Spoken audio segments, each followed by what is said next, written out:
All right, well, good morning, grade 8.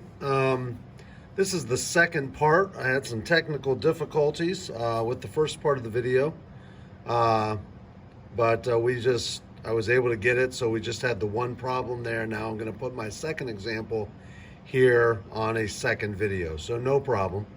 The Dallas Cowboys and the Philadelphia Eagles combined for a total of 79 quarterback sacks last season.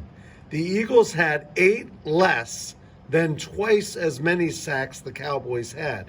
How many, excuse me, how many quarterback sacks did each team get? So your job on this assignment is going to be to set up a system of linear equations, and you're going to need to use that information to set up a system of linear equations, okay? And choose a method, whatever's working for you, so we go from there.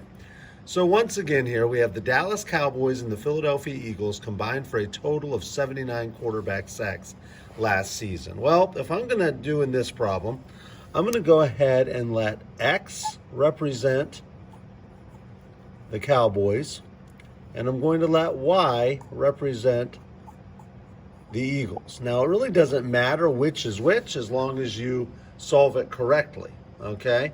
As long as you get the right number associated with the right team, okay? So you may have X for the Eagles and Y for the Cowboys, but the key is, based on the equation, no matter whether you use X or Y, you should get the same number for the Cowboys and the same number for the Eagles as long as you do it right. So it says the Dallas Cowboys and the Philadelphia Eagles combined for a total of 79 quarterback sacks last season. That tells me that the number of sacks the Cowboys had, which is X, plus the number of sacks the Eagles had, which is Y, comes to a grand total of 79. X plus Y equals 79. Then it says the Eagles had 8 less than twice as many sacks the Cowboys had. The fact that it says 8 less tells me that it's going to be minus 8. And the fact that it says twice as many sacks the Cowboys had, since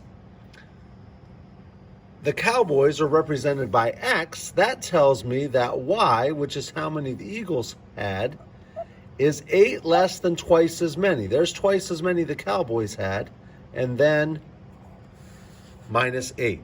Okay?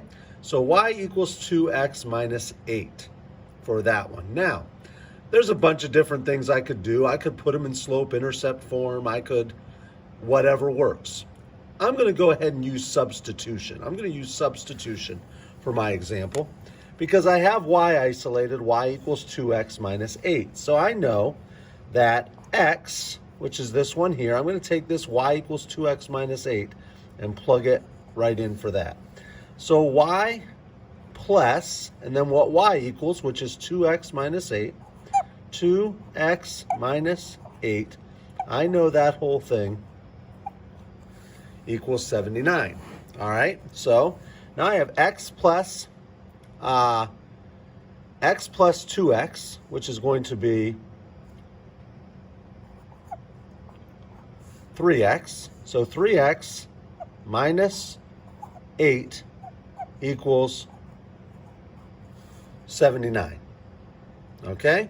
So now I know, well, okay, all right, so 3X minus 8 equals 79. I want to isolate the 3X, so I'm going to add 8 to both sides. That gives me 0 there. I'm going to do 79 plus 8. That's going to give me 87 if I do that right. So that leaves me with 3X equals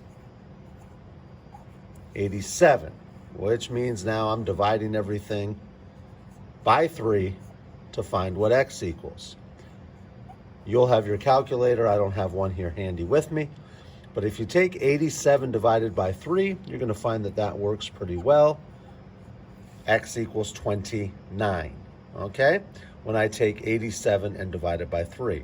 So I know that X equals 29, which is how many sacks the Cowboys had. Now, if X equals 29, okay, then I have to figure out now what Y is. And I'm going to go ahead and plug X into this equation right here. Y equals 2X minus 8.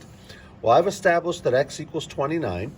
So if I go into my calculator, I'm going to plug in 2 times 29, because 2x, 2 right next to x, we know that a number right next to a variable is a multiplication problem. So I'm going to do 2 times 29. Well, 2 times 29 is 58. Then if I take 58 minus 8, that gives me 50. That tells me that y equals 50. And I like that because my original equation, x plus y equals 79.